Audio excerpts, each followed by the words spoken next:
For one more session for this month. We are all going to be talking about um, Nearbound. Now, this is a completely new methodology that's taking the world by storm. I've got Kevin Linehan from Review Nearbound to join us, and um, and we're going to ask him a lot of questions and talk about what are these strategies that we are seeing in the marketplace and what is Nearbound, and try to uncover a lot of things about how it's totally taking the channel community by storm. So, Kevin, thanks for joining the live stream. Yeah, of course. Happy to be here. Great. Do Way you to want to wrap give up. our Yes, sorry. Do you want to give our audience a little bit of an understanding of who you are, what you do? Yeah, for sure. So, as you mentioned, my name is Kevin Linehan. I run all things partnerships at Reveal, and so that means the development of our solutions partner motion, our tech partner ISV motion, as well as our most strategic alliances. So all that sort of falls on me. I've been with the company since earlier this year as a part of the PartnerHacker merger with Yeah. Reveal that took place right around the first of the year. Hmm. Prior to that, I've run partnership programs within tech companies for the last 15 years. It's like my longest tenure was at HubSpot. I was at Right. HubSpot from 2011 to 2019, building the solutions partner motion there as an IC and a sales leader. So very familiar with the partnership motion and building programs, scaling programs, and most specifically in the tech and SaaS space. Fantastic. And tech and SaaS space is what we're talking about today. So that's Right. this is good. And us being a HubSpot agency as well, it helps us to try to find some linkage between how the thought process moved and things have evolved over the last few years. So for those of you just joining us now on LinkedIn, we're going live on different channels. The whole idea about today is try to uncover what being in the channel space is like from a sales perspective.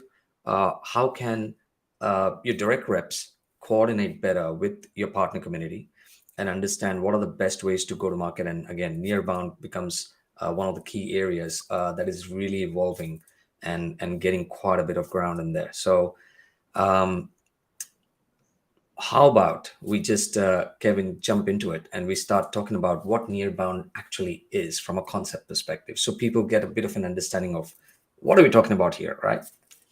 Yeah, let's do it. So let me bring the first slide up, and maybe this is something that we can put it through. So, Kevin, do you want to give us a bit of an understanding of what Nearbound is?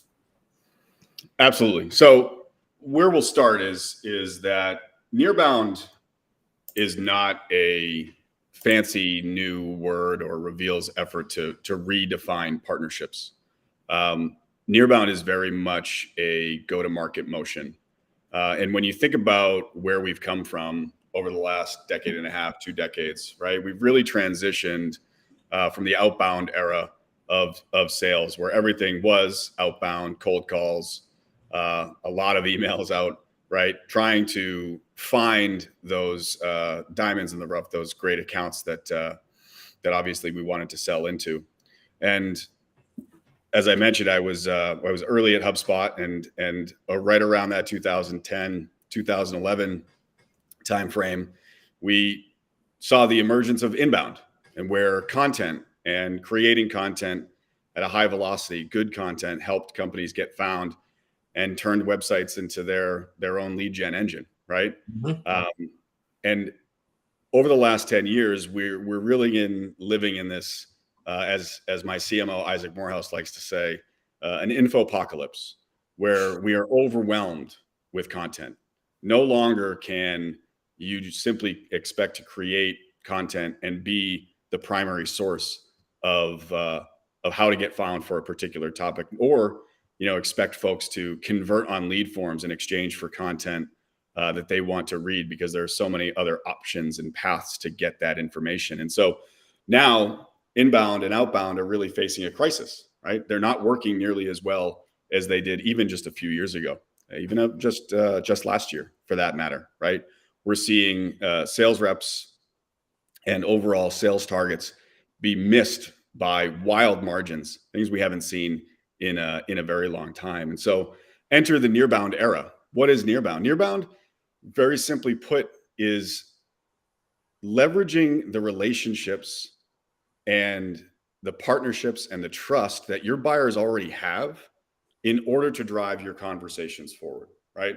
So it's really quite simply leverage the trust, leverage partnerships, break into accounts, because people want to buy from people. They want to buy from people that they trust. And so Nearbound is far more than just partnerships. It's communities, it's networks, it's everything that you leverage to ensure that you're surrounding your buyer with all of the voices and all of the resources that they already trust to have an effective sales conversation and move those discussions along. And 100%, especially when so measurable impact, as we are into the tech sector, right? So we predominantly try to see a particular client, depending on how size and industry verticals and segments that they go through. One particular client might have hundreds of service providers for different solutions that they particularly have within the space, right? So, and each and every organization, depending on, again, the size of how big and small they are, but they might have so many different buying centers. Each one of them have different capacity to have different types of partners that they get involved with, right? Now, so it all comes down to what insights not just go one way from a partner perspective to the vendor or whoever they're aligned with, but bilaterally. So that's absolutely spot on. The challenges, which we have obviously over the last few years, that I've probably spent about 20 years in the channel space.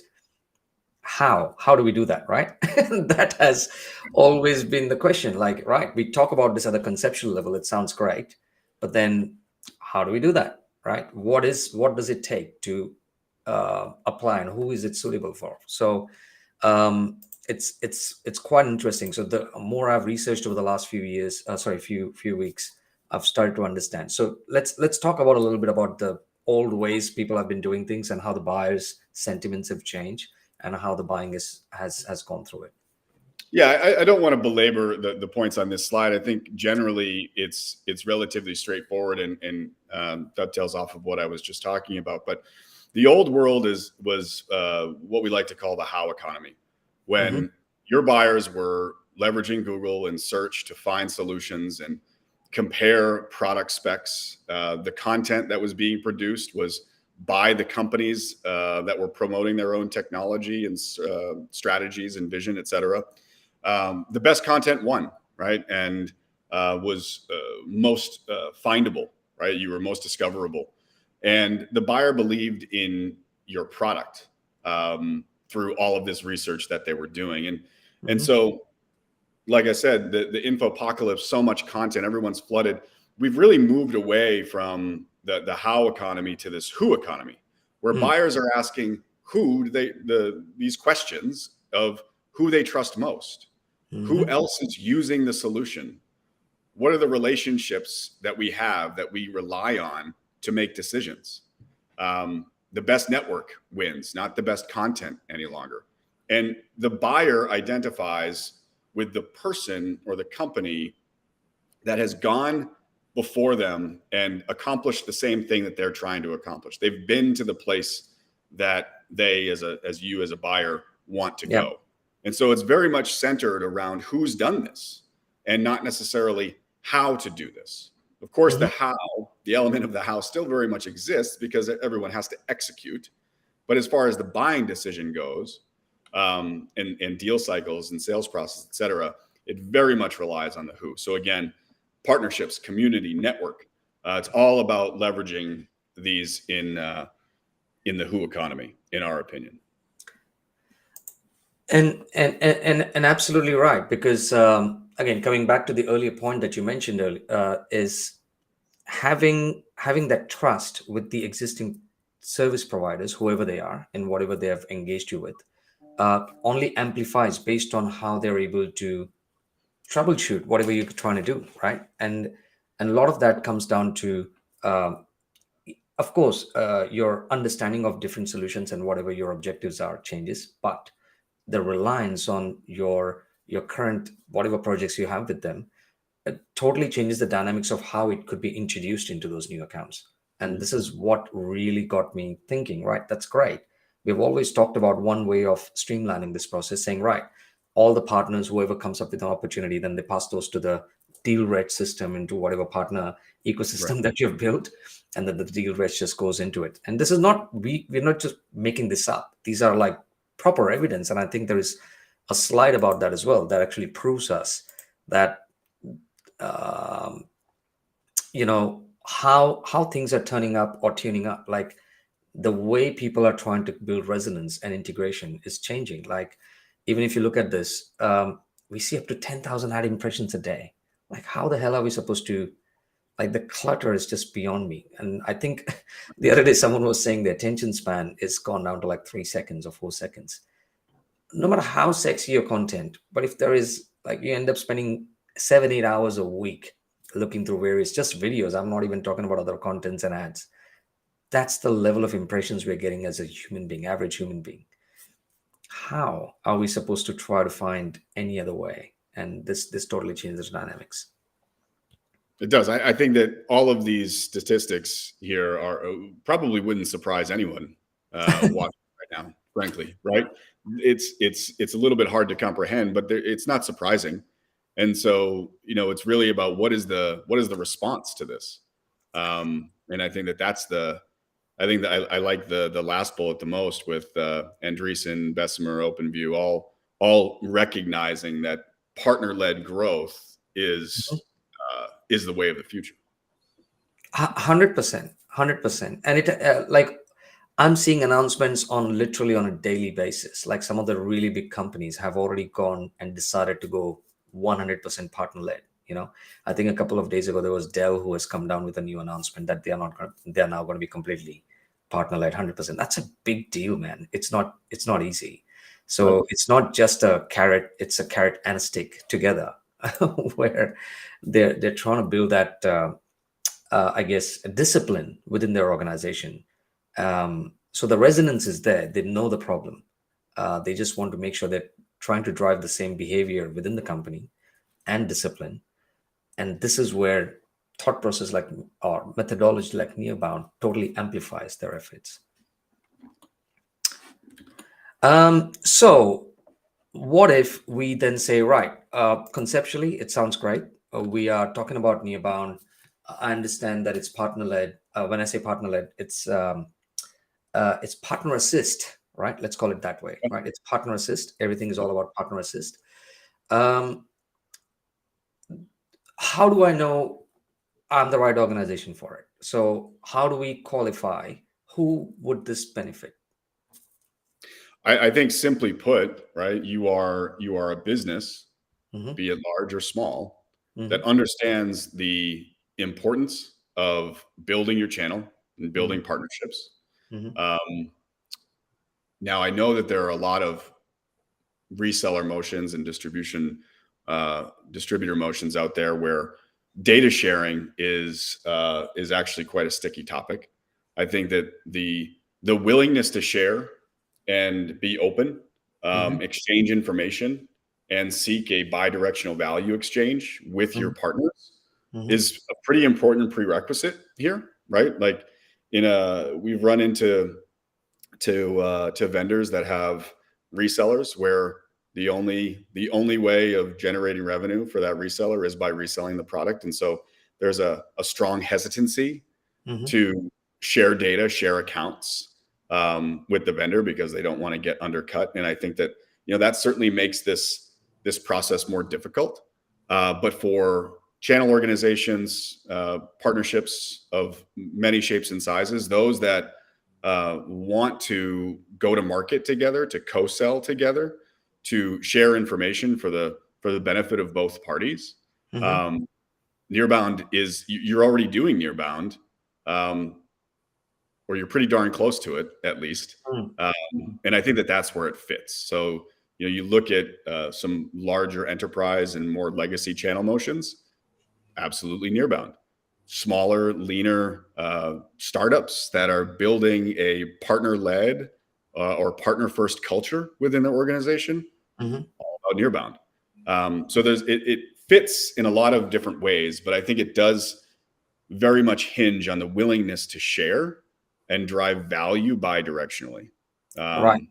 I think the days of take in partnerships are numbered. I think the only way forward is equal value, or at least effort to provide value in both directions. So this is a very good point, and the most important aspect of this entire methodology. When we're talking about Nearbound, you mentioned that hesitance of partners sharing the who they have relationships with, right? Because ultimately, that's probably become the first starting point of this. And I know we have a slide about that, which talks about the three stages of how we start building on the intel and insights and intros. But how do you solve that problem though? Like if we go into a vendor, or when I'm saying vendor, a big organization where, again, let's put some big numbers up. Let's say we have someone like an IBM, right? And they are 100% channel now, and they are trying to go and try to drive sales through. Ultimately, you all want to win a good new relationship. That's the whole idea. If there is hesitance from the partner community, what do we do? We should just walk out and do, what do we do there? Or is there a way for us to program them? Well, I think it's two things. From a technology standpoint, there are plenty of controls to ensure that whoever decides to share has the control of what they share, right? And at least with the Reveal solution, there's a high degree of flexibility to ensure you're only sharing the data that you want to share, and that you're restricting the data from whomever, right? That you want to. And it's not as if that we're building a network database, right? We're still looking at one-to-one relationships, partner to partner, so vendor to reseller, or however it's structured. So there are the controls in there from a technology standpoint. I think that there is that hurdle to clear on sharing data in the first place, and that I think is rooted in what is partnership, right? Why are we partnered in the first place? And that might just be a hard conversation to have, but it's one that is a reasonable one to have if truly you're in partnership with one another. We have a large vendor customer that has thousands and thousands of partners, and they've been hesitant in the way that they share data, but as they've come around to the Nearbound motion, what they're putting into place are simply expectations and controls that say this is how we're going to operate, and if you operate this way and you comply, and this is the way that you want to partner with us, then we are open to sharing this data with you. And so I think it's largely conversation driven, right? And understanding, where are we trying to go with the partnership? Where, what is our destination? If we're going to work together. And partners come in different shapes and sizes, right? Because they literally get from startups to a really big, the big four consulting firms could be also obviously a part of the whole gig. Now, yes, privacy and trying to make sure that you're able to get the right info that is valuable is important. So maybe things that are not critical to, when I say critical, we're not talking about with the PII level information. We don't want to get into a contact level or anything of that sort. But if you know the organizations they have relationship, the domains that they work with, obviously, and what solutions they have in place at a baseline, there must be some basic formula that you need for it to work, right? So could that be easily configured up and down?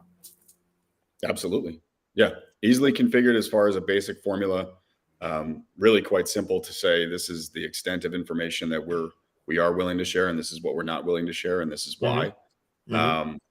And plenty of paths around it in case companies didn't want to share or even connect their source of truth like a CRM. There are plenty of ways around it. But what we're trying to do, at least from a tech standpoint, is introduce efficiencies into the process, creating a bidirectional view where you and I were talking about it before we went live here, of just how one direction the data has flown for so long through the channel, right? It's always the data has been flowing for decades from the partners into the vendor, Hmm. and never really going the other direction, right? And so that's really what we're in search of, is how to introduce efficiencies in that process and create a little bit more bi-directional value. Absolutely, absolutely, 100%. And look, you know what? Actually, that gives us a really good cue to actually talk about those three steps, right? And we don't have to go into too much detail because we covered a little bit. But if when we talk, let me see if I can bring it up. Bup, bup, bup, bup, bup. There it is. So it's step one, right? So generally, when we talk about the near-bound math, very similar to what we just discussed now, is trying to make sure the step one is trying to get the sales math. So on near-bound sales math. So is there a particular way you would initiate this conversation first within the sales teams of a particular vendor? Or when I say vendor, you know what I'm talking about here, right? So I Yeah. keep using the word vendor because I'm, I'm too compelling on that. But that's what I've All used over good, the all good. No, I think some context here too. When we talk about nearbound, as I mentioned before, we're not trying to reinvent the word or the category of partnerships. What we believe nearbound is nearbound activities are not the activities that you as a partner team or a channel team are yeah. executing on. It is every other go-to-market team that is embedding a partner motion or a nearbound motion into their day in the life. And those Mhm. are their nearbound activities, right? So where most of the time in the past, channel teams and partner managers and whatever term we apply for that role and function, oftentimes managed sort of the middleman and manage the leads coming in and distribute them out to the sellers and manage the sales process as best they could and reported back to the partner, et cetera, right? All operating through that channel person. Mhm. And as we think about nearbound and what nearbound means, it really means what activities are your sellers, are your marketers, are your customer success folks, are your Mhm. product folks, and what are they committing to as far as activities that they are executing on that are partner driven or nearbound related, right? And so that's a big piece of understanding why nailing the sales math matters, because historically a business would expect a certain amount of growth or revenue performance from the channel, and they would Yeah. place a percentage on that. Maybe they would place it that we expect 25% of our annual revenue to come from the channel, or that we want 25% of partner attach, right? As you were talking about Yep. with Dell talking about 100% partner attach. Correct. But typically there isn't that sort of equal expectation of the percent of activities that need to be partner driven. Usually that percent of activities or the percentage of resources or headcount is significantly lower than the percent of the expected output, right? Yeah. Yeah. So what we're really talking about here when we talk about nailing the sales math is twofold. Number one, how do we commit to a certain amount of accounts being sort of earmarked as these should be the partner driven account? We should absolutely be leveraging these for the nearbound motion. And where we don't have relationships, we'll go inbound, and where we can capitalize on it, we'll respond to inbound inquiry. And then it's getting a commitment from the other go-to-market teams that we are absolutely going to invest a certain amount of activities on a daily, weekly, monthly, quarterly, and annual basis Hmm. that are going and working and collaborating with our partners to drive that growth. I've lived it too many times where you as a channel leader or channel rep have to go into your sales organization. It's like pulling teeth to get them to do anything with the partner, Absolutely. but they sure as heck will take every referral that you bring to them and Mm. not say thank you. That's right. So I think that it's the sales math is really about finding a balance between your outbound, your inbound, and your nearbound motions. Mm. And nearbound really serves as that third leg of the stool. Yeah, and look, we the actual equation might be different. We're talking about 33, 33, 33%, right? But that's at a Oh yeah, concept, yeah, right? yeah.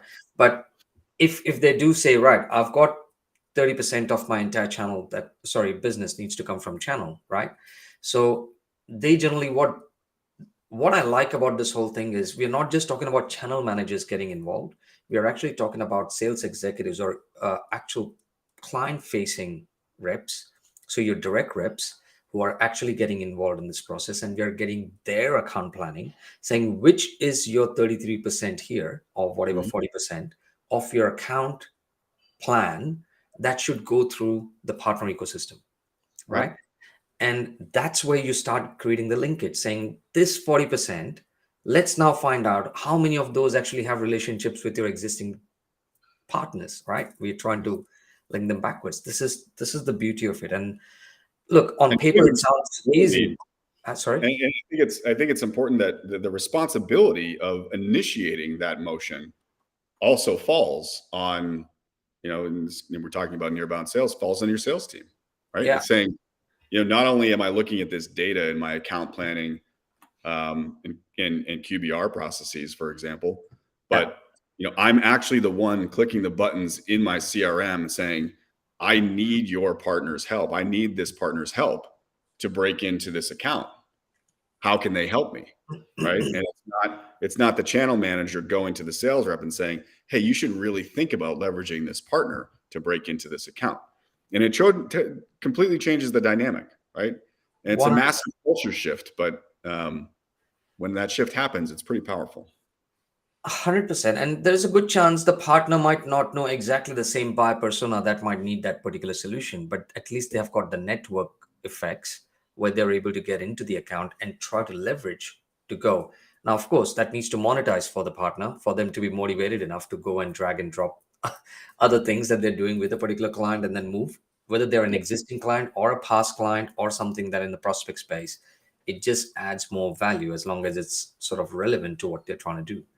So And I know yeah, I know the 360 mapping tool, and I went through this a little bit, which is pretty cool. I think this is where rubber meets the road when it comes to um, the and anyone who is viewing this, and if you guys need more answers, I'm more than happy to get someone from the Reveal team to walk us through how this works. There's actually going to be a link later on posted where we can actually have the blueprint for you guys to download as well, so you guys get a bit of an idea on this. So keep that up. But the whole point is, once the info starts from one end, which is from the partner centric perspective, where the relationships are, the sales reps are making a decision on these are the partners I feel I want to work with because they have existing relationship based on what they have, what the skills they have, capabilities, solution portfolio, what. But then this is where they also involve the channel managers. Is that correct? To then initiate those discussions with the partners, or there is a middleman, or they can do directly based on how it's set up?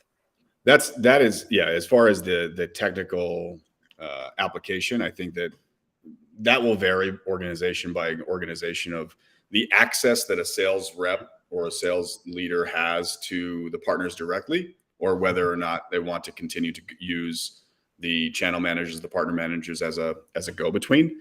I Mm-hmm. think more mature programs and motions, right, will allow that level of access, um, from sales rep to partner manager at the partner company, or sales rep to sales rep, Mm-hmm. sales rep to CSM, or whatever those pairings are. Right. I think that iterates based on the level of maturity. But that Mm-hmm. 360-degree mapping view that we were just showing in the product is one of the most compelling views, where you can see, as a channel manager, as a rep, as a sales leader, all of the accounts that we care about. So maybe that's a target account list, or maybe that's your territory patch. And Mm-hmm. then all of the partners in your ecosystem that have a presence already established in that account, a foothold in that account. And then you can look at partner win rates and other data points that help you identify which partner gives me the best chance to win against these accounts. And you start to make those decisions about what is my nearbound account list. Mm. But I think this is the most important slide, this step 3 in the process. It's an opinion of mine, but it's probably a shared opinion by others, that when folks think about partners and co-selling with partners, I think the first thing they think about is getting an intro to a cold account, right? How do I, if a partner has a relationship or they already have this account sold, how can they get me an intro? And it's very self-serving, Mm. and it's kind of abrasive in a lot of situations, right? Because you're saying, hey, are you willing to go put your relationship on the line and introduce me to this contact that I haven't been able to break into uh, myself with these, X number of other Mm. ways? Mm. Um, and while warm intros are certainly what we all strive for, I think what we have to teach folks is that there are other elements and other means of leveraging a partner's relationship with an account or with an individual that still yields value in your pursuit of breaking into that account. And so that's where the concept of the three I's comes from: intel, influence, and intros. Mm. Realistically, everything should start with intel sharing. So if I'm a sales rep or I'm a partner manager and I'm trying to work with one of my partners to break into a strategic account, I'm not going right off the bat and saying, "Can you introduce me to the, VP Yeah. level content that I need access to start this conversation?" No, I'm probably asking for information. I'm asking for, the extent of their relationship. Who do they work with? What has it been like? What sort of results have they shown? What was the buying process like when we sold into them? And it all has to really start with this intel play. And I think Mm. this is actually one of the most needed to learn behaviors for sellers in learning to co-sell and learning to work with partners. When a referral isn't coming directly to them from the partner, is what does it mean to gather intel and create a value hypothesis and use that in other various forms of outreach as you work to surround your buyer and surround that account. Mm-hmm. And then, the next play, of course, is influence. So once you've gathered your intel, you start to understand where are your pockets, where are the gaps, where can you actually use your partner to leverage their influence to plant seeds or to find opportunities, to understand the pain that they could possibly, where our solution, our product, our Mm. technology, whatever it might be, can actually impact. And usually, out of all of that, when these plays are run effectively, your partner will offer to intro you if Mm. there is an opportunity to do so, right? To what your point was a moment ago, especially with solutions partnerships, it's really hard to get the timing perfect to get it. If you're a technology vendor and you're trying to work with one of your solutions partners, it's all about timing, right? It's all about what is my sliver of a gap that I have to Yeah. introduce this piece of technology in between all these different scopes of work. And so the intro play it's really hard, but I think when your partner understands the value that you're trying to bring and you take an approach that isn't so boorish and saying, "Hey, just can you intro me?" that they find the opportunities for that warm introduction. And it might not be right away when you ask for it or when you're having these conversations, but um, it's a lot more tactical. It's a lot more thoughtful. It's a lot more strategic than just saying, "Hey, can you intro me to this contact?" Right. So I think Yeah. these And are really 100%. important for sales reps.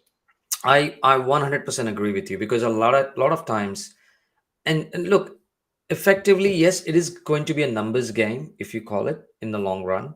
Having said that, having the right strategy and giving the partners or whoever are the actual people within them the right things in the kitty bag to have that reason of call or have the reason of engagement or have the reason of intro is significantly important as well. So this is where probably the marketing initiatives comes in, because this is not just a sales play, right? We call it a sales play, but there are a lot of surrounding elements that need to be added to them so that they know that a particular client who has got whatever the solution there is, we need to find the best. And when we do channel marketing and channel sales, we call it uh, better together thought process, right?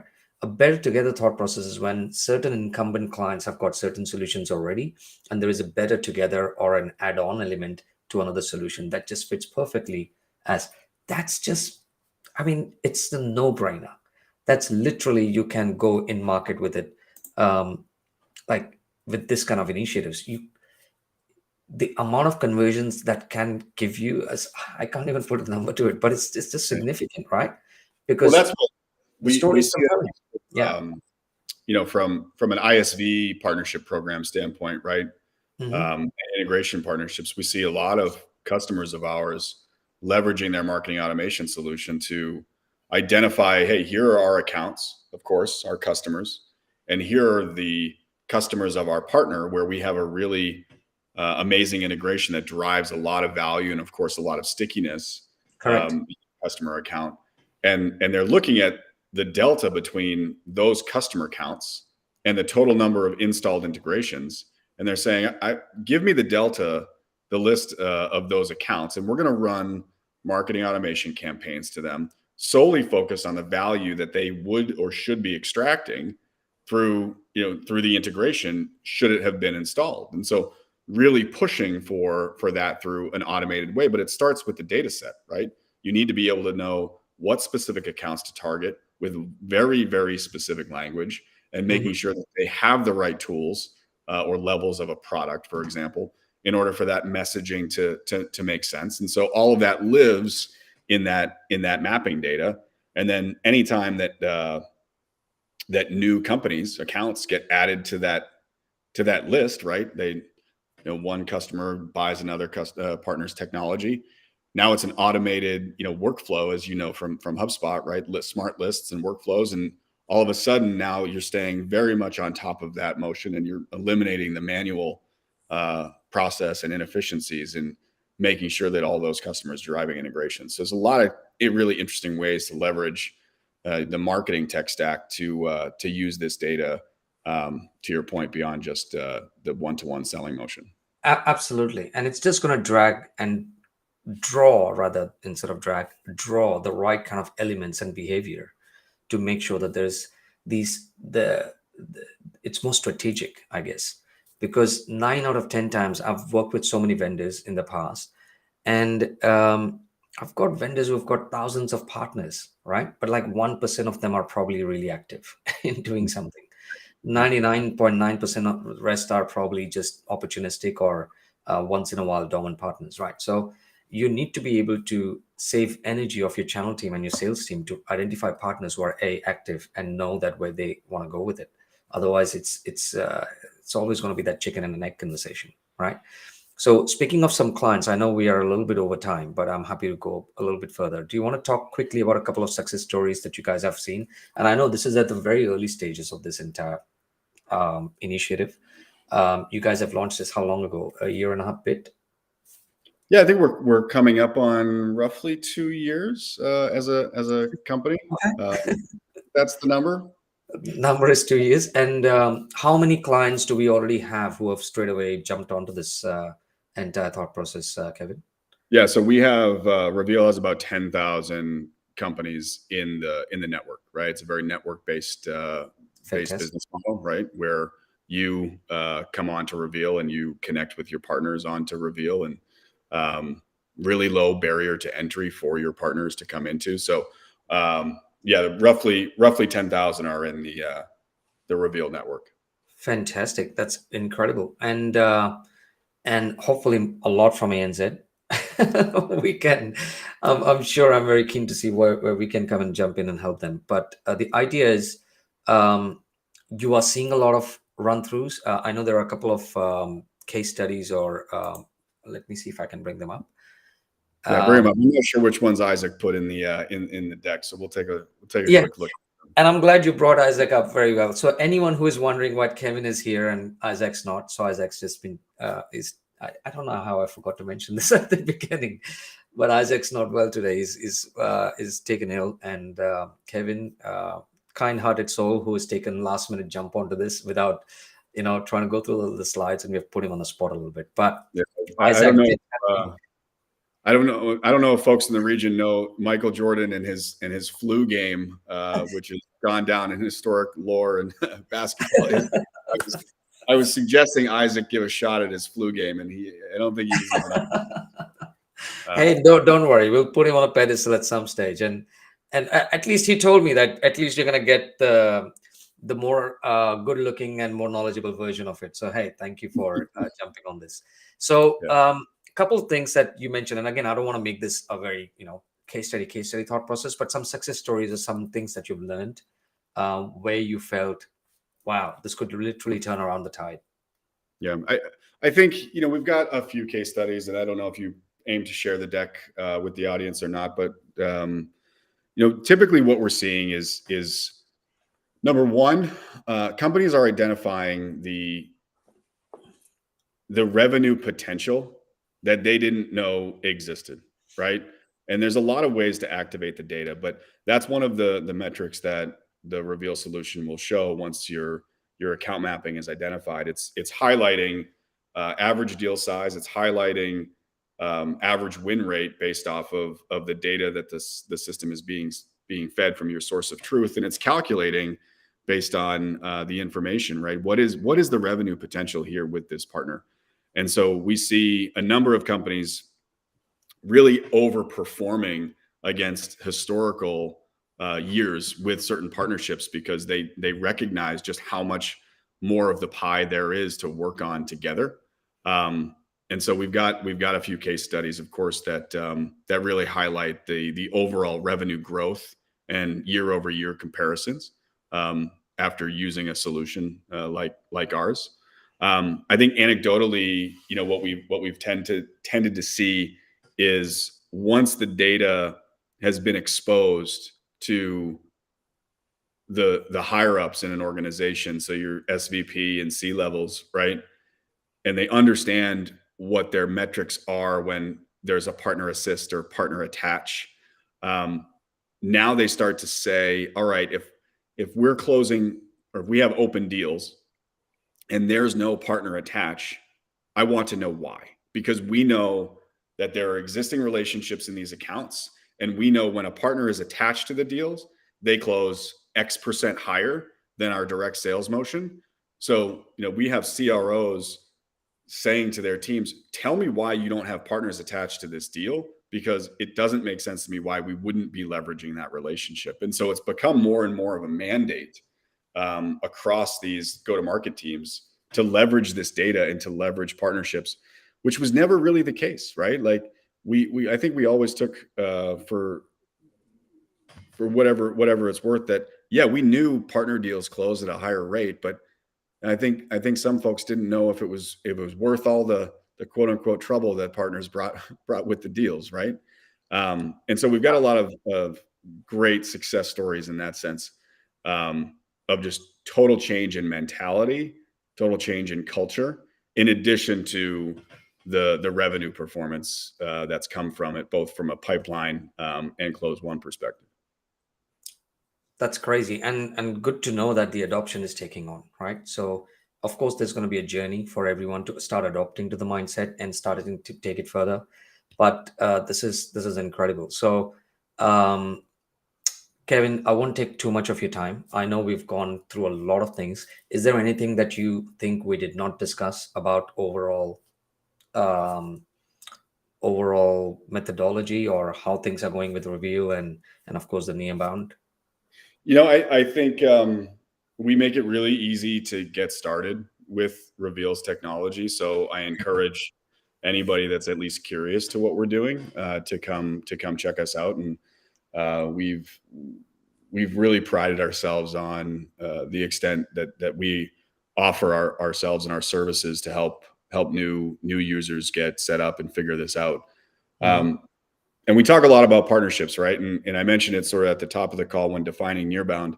It's not just about partnerships. I think when you think about Nearbound and in this movement that we are really driving, there's a lot of other like-minded companies out there that understand the power of network and the power of community and leveraging the relationships in both network and community in addition to partnerships. And all of that is Nearbound. And I think that, the more and more we get folks understanding what Nearbound really means, the better. And it's all of those things, right? So I think Nearbound is much bigger than than just us today as Reveal as one piece of technology. And I think that's important for the market to understand what Nearbound really means and what the opportunity is to change the go-to-market motion.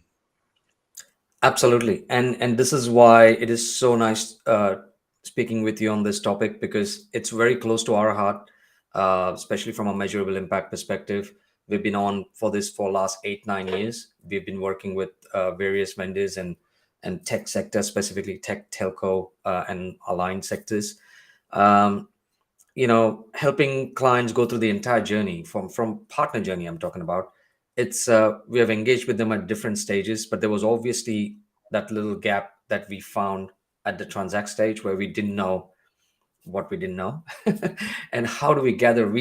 I like at the concept level, we have a lot of ideas in our heads, but then trying to make it practical becomes a little bit tough. So yeah, really looking forward to more things come out of Reveal, and I'm pretty sure this is just the start of the journey.